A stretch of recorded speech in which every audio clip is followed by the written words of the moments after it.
Hello and welcome to WhatCulture Wrestling. I am Andrew Pollard, and today I have two very special guests. Mr. Ian Hodgkinson, also known as Vampiro. I am Michael Paszt, the director, filmmaker behind the new, brilliant, fantastic documentary about the fall and rise of Vampiro, Nail in the Coffin, which is available September the 8th on video on demand and also on Blu-ray, and very much is worth a watch. As someone who's watched it 3 or 4 times now, it's a wrestling documentary, but not a wrestling documentary. Gents, thank you so much for giving us some time. How are you doing right now during these, I guess, strange times in the world? I'm doing awesome, dude. I'm loving this. I think the coronavirus, and I got to be careful. I say this because I don't want all these millennials and people freaking out. And for anybody who's lost a loved one, God bless you. And I and every other person in the world feels your loss, and it's a horrible situation. But I've benefited greatly from the virus. It's given me time to step back in life, reassess things, learn new things, study, go to school, advance in other projects, and just practice self-care and get healthier. So I've been okay. Yeah. And Michael, you find the things okay at the moment? It's definitely challenging. It's very similar. Like you know, I guess at the end of the day, what's I find interesting about the lockdown and thing is that at the end of the day, where do we turn to? We turn to our family. So, and I think that's, for me, is the big thing. And not necessarily your family, but your circle, you know, of support. And that was a big thing for this documentary. It's you know, it makes me think about that. It makes me think about Ian and his love for his daughter and the whole sense of family. And during this time, I really kind of think about that more now than ever. Yeah, that's a nice segue, because while people will see this documentary about Vampiro and think it's a wrestling documentary, it's about a wrestler still in the wrestling business and showcasing so much of his career as a professional wrestler. It's more of just a kind of the story of a father and a daughter that just so happens to have the backdrop of professional wrestling there. Ian, I think you're on mute. I'm sorry. No, it's all right. You're back. Yeah, we're back with us. But yeah, it's very much a family story, just of this father and his daughter and the things he does to provide for her. And I think, I mean, from the response so far, has that maybe caught some people off guard a little bit, that they weren't expecting it to be such, not a character study, but just this emotional ride of a man and his daughter? I don't. Yeah, I think maybe a little bit, but in a good way. I believe that people are generally surprised that it's not a wrestling documentary, so to speak. You know what I mean? It's just it's a whole other thing. And Michael did I don't think I could have done this without him. I know that for a fact. You know what I mean? So I'm so glad you're saying this, because it's not a wrestling movie, even though there's a ton of wrestling in it, right? And the guy's a wrestler, and Michael, how did you guys kind of come into each other's lives? And Michael, when did you realize that Ian had this story that would be really great to see play out on the screen? I'm a wrestling fan, first and foremost, and I ended up in Mexico almost 20 years ago. Ended up writing for Wrestling Magazine, got to know everybody, and I always had heard about this legend of you know, this Canadian, you know, wrestler in Mexico. It was iconic, right? And I finally had a chance. I met Ian, and we connected, and then we lost touch. And then, you know, fast forward 18 years later, we bump into each other in the airport, and he's telling me about his life. He's like, you know, just catching up, and he's like, well, I'm flying from Thunder Bay, northern Ontario, Canada, to Mexico City, to Los Angeles, and then I'm gonna be back Sunday night. And I do this every single week because I gotta, you know, have lunch ready, you know, for my daughter to take to school on Monday morning. And I'm like, this is absolutely insane. I don't understand how you could physically even do this. And that became the sort of the catalyst for our story. Then we started talking back and forth, and then one thing led to another. He says, we got to tell this story. It was just the passion that he has for his daughter was just sort of like, I, you know, want to tell this story. I myself have a couple, two daughters, and to see him and what he does was just, it was like, I just wanted to tell him, because there's one side of Vampiro that a lot of the internet knows. But I wanted to peel back the layers and kind of show this other side. And I think that was really important. And especially, you know, the sort of the thread for everybody, and that's that sense of family. Yeah, I mean, you talk about this icon, Vampiro, and it's, to me, as somebody who's a wrestling fan in the 90s, it was, you'd kind of, this was obviously before the internet, and you'd hear about this Vampiro, and you'd maybe read the odd story in the wrestling magazines at the time, but living in the UK, I only got to see Vampiro, Ian, when you first turned up in WCW in like 1998, and so then obviously the internet comes around and you can go back and watch stuff, but then like this, you see how much of an icon, of a legend that you were in are from the mid 90s, early 90s onwards. Right. Yeah, and it's just like, it's like the reactions to you, man, are insane, from just the girls screaming, the face paint on the guys, and the posters everywhere, and the magazines. I think Chavo Guerrero Jr. in the documentary says about how you were this rock star. How was that life to live, to go from this guy from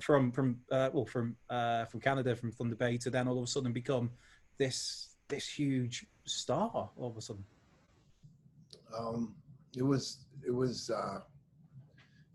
fun, you know. If you're 20 years old and you have access to all those things, you know, of course it's fun, but it was horrible. It was I didn't think I was going to survive it. It was when I was my most depressed, most miserable. No, you don't have any guidance, you know. You're very young. There's a lot of things that are out of your control, and there's a lot of power that's afforded to you that you're not ready to understand how to use, because you shouldn't use power, but you're given the keys to the world. There was no stopping. There was no rules, no limits. It was insane, because I would say to my coworkers, I'm a wrestler. Like, what's going on here? Like, there's police escorts, there's military escorts, like nightclubs shut down. There's drinks named after you in bars. You got 10, 15, 20 girls waiting in the lobby of your hotel every single day. I mean, what are you supposed to do? I mean, I loved it, but I hated it. It was fun, but it was not, I was like, this is happening for the wrong reasons. I'm a punk rock kid. I'm a rebellious kid. I believe in the underground. I believe in fighting for your rights. You know what I mean? I'm a vocal guy. I like that stuff. And then to be on the cover of every magazine and have comic books and things like that. And then you open these magazines and there's 5-page interviews with you. And it's like, well, I don't speak Spanish. What's this interview about? You know what I mean? So I was created. And I think that's why I went down the other way so hard, to be so rebellious and so strong in my convictions as far as the addictions and excesses went, because I wanted to be the counterculture to the bullshit image that they were creating for me. I think I just realized that now, and I appreciate you asking that question. So I hope I don't forget my own answer. You know what I mean? I think I was just going to say, I think to add to that, you might, there's interesting what Ian was just saying about, you know, how he was created, but it wasn't unlike his time as a bodyguard for Milli Vanilli. And how he kind of, you know, as he talks about documentary about the machine, the fans and the machine, creating this, you know, this image, right? So I know that Ian ended up, you know, borrowing a lot of things from them. Yeah. Well, obviously there was the time you working with Milli Vanilli. There was the years before that you talk about in the documentary very openly about working, I guess, with the mob in Canada, and the trials and tribulations of being a professional wrestler to that level of superstardom that very few people get to. How was it to then just kind of lay all this bare? Because it's a very open documentary. You're very open with it all. Was there any kind of trepidation, any nervousness about just warts and all, just putting your whole story out there? No, not at all. Because again, if you believe in yourself, and I was put on a pedestal, and I wanted to make sure that through it all, not only my daughter, but the people would see that the things I said before I had this access to fame are the same things I'm saying now. The way I dressed then was the way I'm dressing now. You know what I mean? It didn't change me. Yeah. And I trust Michael, and Michael and I are friends for a long time. And Michael, if there was anybody who was going to do this the right way, it would have been him. So he's extremely talented and creative, and he's observant, and he's patient. And that's not easy to be when you're around a tornado like myself. So we kind of understood that just leave me alone, you know, and you do what you need to do. And if we need anything, there's a telepathy we have, and I just get it by the look in his eyes, and or he gives me quick guidance, and it just happened that way. So the themes, it's kind of like, what am I supposed to do? Tell you that stuff didn't happen? Where you're going to Google Vampiro and you're going to see my insanity or the craziness or the kidnappings, the beatings, the jumping off of roofs, the going through thumbtacks and barbed wire and lighting myself on fire, or being a punk rocker playing in band. What am I going to say, that stuff didn't happen? You can watch it on YouTube. You can, my whole life is out there. So I thought, well, fuck it. Let's just go for it. You know what I mean? I got nothing to hide. I'm not embarrassed about anything I did. I'm grateful that I had the opportunity to fail time and time and time again, because it gave me the scar tissue on my character that I needed to fulfill my dreams of being myself. So it was awesome. It was, yeah, I don't regret it all. And if it helps somebody, then I'm the winner, right? Yeah, totally. Michael, for you, I mean, you've been involved in the filmmaking industry for years now, producing stuff like Turbo Kid, which is brilliant, Super Grid, telling the Book of Pure Evil even on TV, which is a phenomenal series for people who've not seen it. But what was there much what was that pressure like, having to tell this story, this most unique of stories, in the right way and present it, frame it in the right way? I mean, obviously, it's much different than a fictional story. When you know, we have a schedule of 30 days, and we make a movie and all that.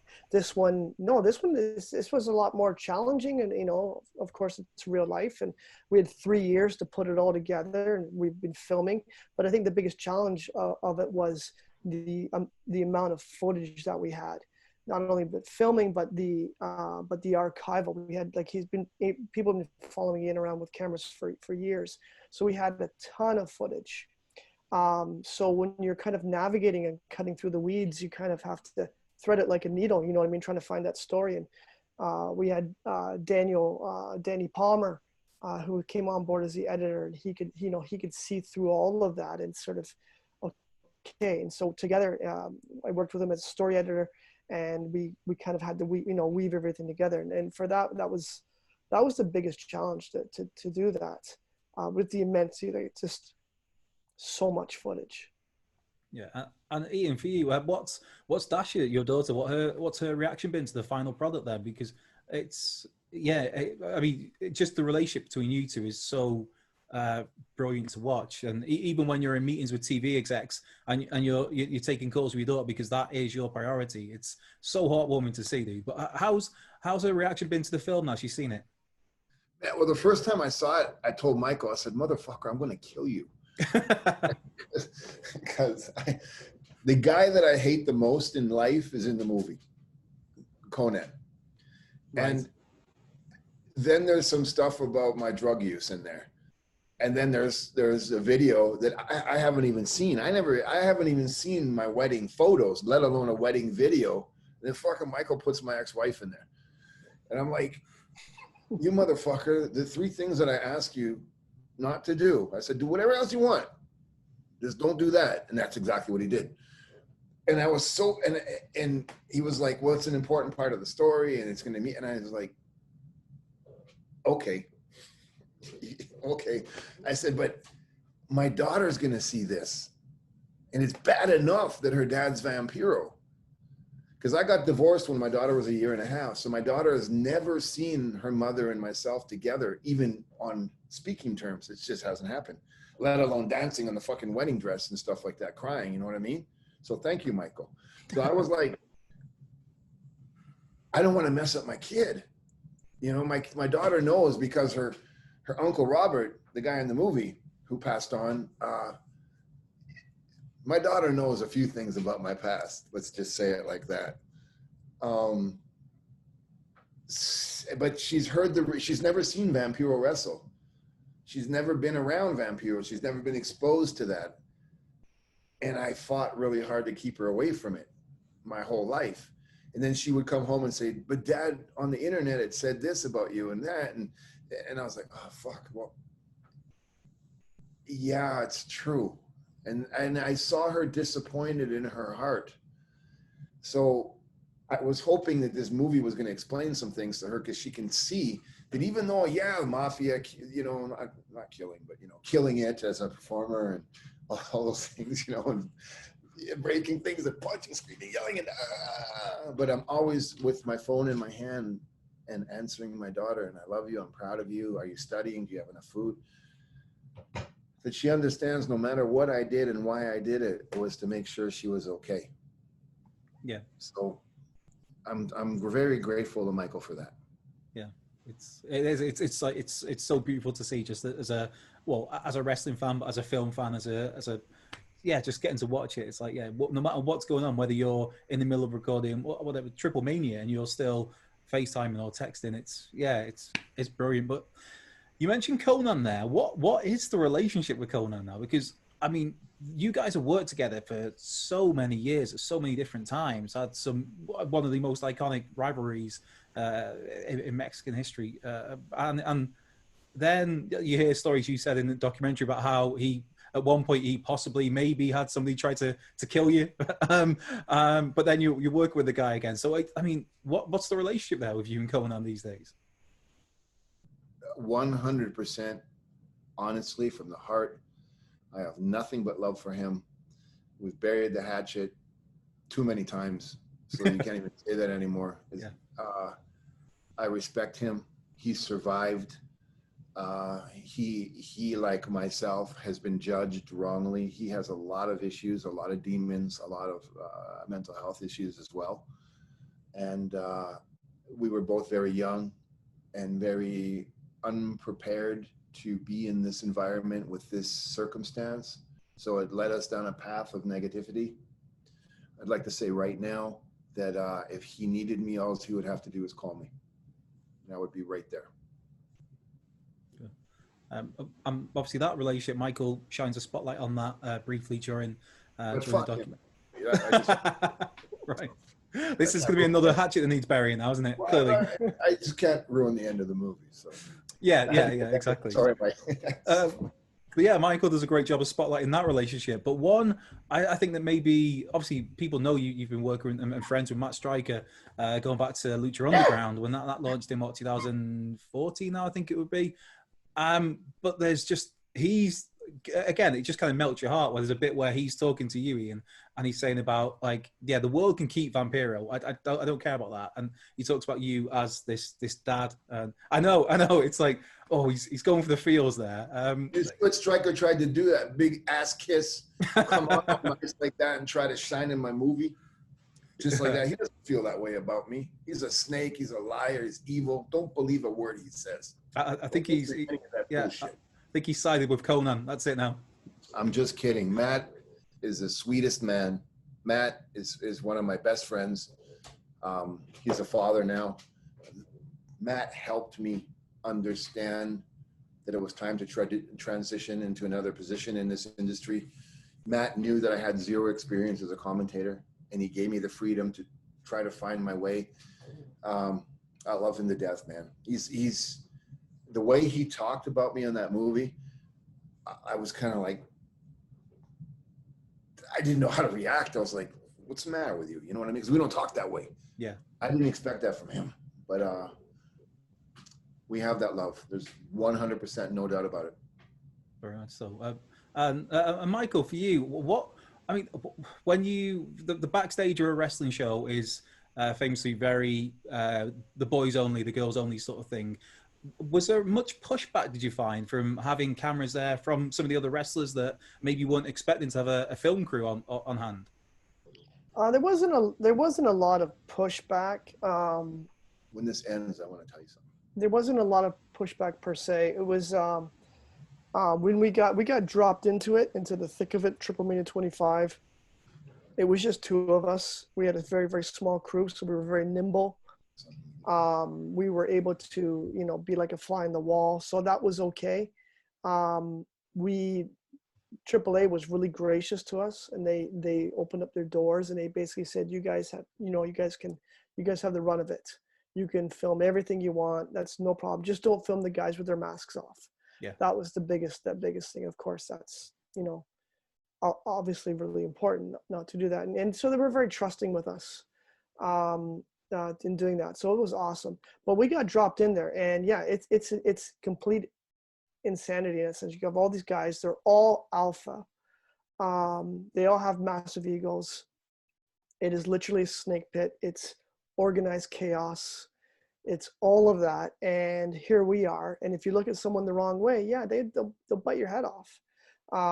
And you just have to kind of pull back, be respectful, and, you know, let things, you know, film as they go, right? And the biggest thing was to follow. We just said, you know what, there's so much to look at and so much to film. Let's just follow Ian, and we know that drama will follow him, and vice versa. It was cool. Yeah. Yeah, it comes across really well. But yeah, especially with, I guess, the mask side of things be so important in Lucha Libre, that it is very much a case of just respecting that tradition when backstage. But yeah, just before we go, there's a couple of questions we've had on Twitter from some fans that have questions for you.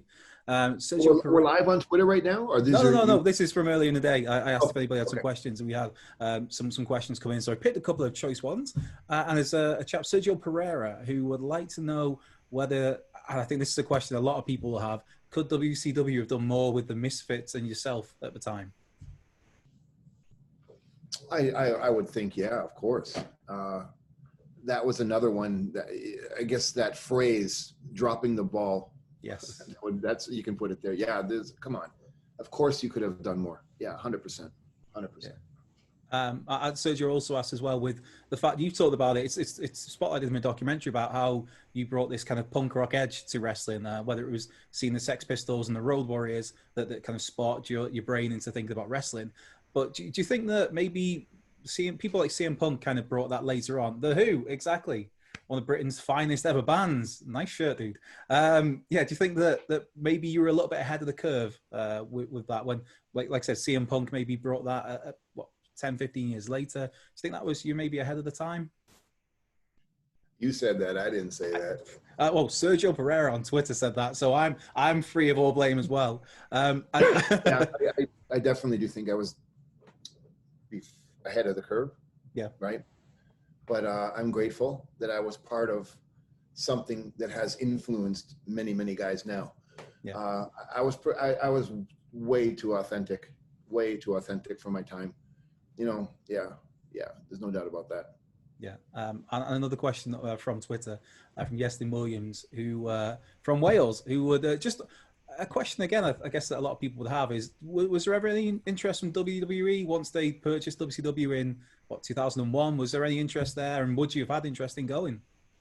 I would have happily gone, but no, they weren't interested in me. And that's cool. You know what? I got something else happened. I went to Japan. I had other experiences. Yeah. I traveled around Europe wrestling. I spent a lot of time in Puerto Rico. And of course, Mexico. Believe me, I was cool, man. I would have loved to have gone, but I signed a deal with All Japan Pro Wrestling, and I was extremely happy. Yeah, it was good. It was good. Yeah.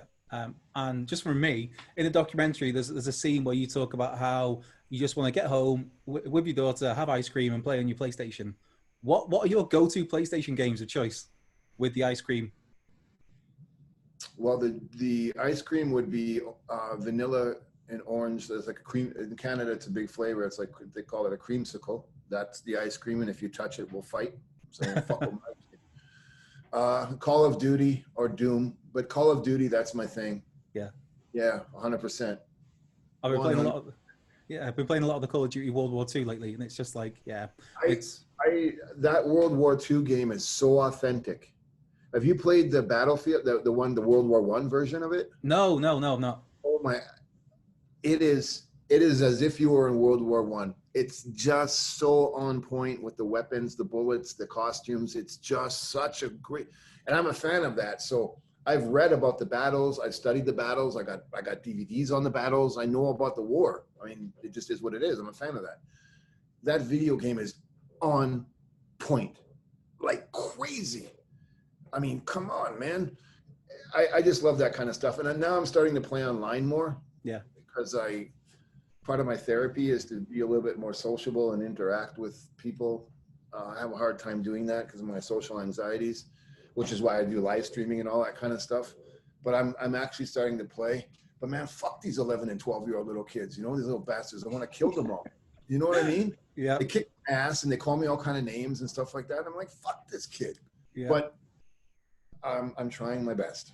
I'm trying my best. I think anybody that's ever played any of those sort of games could totally feel your pain. It's like, just leave me alone. Stop just killing me.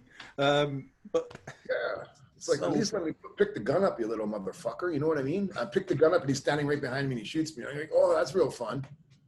You know, but I'm also, this is the other one. I'm learning how to play it because I'm really shitty at it.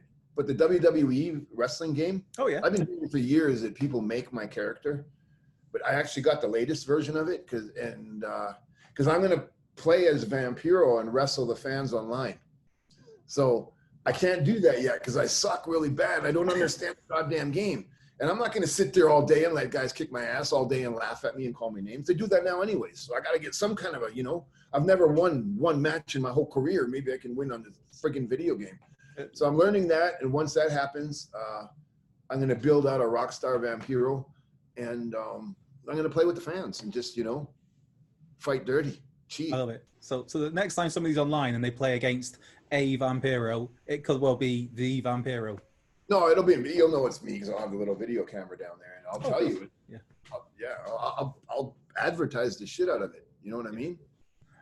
And well, just to wrap things up, then what's next for you guys, for both of you? What are you working on? What are you doing? Vampiro's playing as Vampiro on 2K20, which I can't wait to see that. And Michael, what are you working on now? You seem to be always busy. We got a few films in post. We're just with Raven Banner. We you know, our company, our hands are pretty full with, you know, releasing films and working on that. That's been great. Dude, I just been smoking this thing the whole fucking time and I'm blowing the smoke on Jack. I didn't even know what I was doing. I'm so sorry. This is live, folks. That's fine. It's all right. What was I gonna say? Threw me off there. No, yeah, we're really busy with Raven Banner and we're working with filmmakers, developing projects. It's nonstop for us. As for the next thing for myself, I'm not sure. We'll see. We'll see where the cards what cards are dealt. But it's been awesome, and you know, I hope that everybody enjoys the film and they see it. Yeah. Well, thank you both, Michael and Ian, for giving them so much time. If anybody looking to get the movie, September the 8th is it on? It's on digital and also available on Blu-ray. That is Nail in the Coffin, the fall and rise of Vampiro, and I cannot recommend it enough. It's absolutely brilliant and well worth picking up for wrestling fans or non-wrestling fans. Yeah, can't get enough. But if you like this video, be sure to like, subscribe, comment, all the good stuff. Follow us at WhatCulture Wrestling. Follow me at Culture Left Peg. Thank you again, guys, and we will see you soon. Thank you.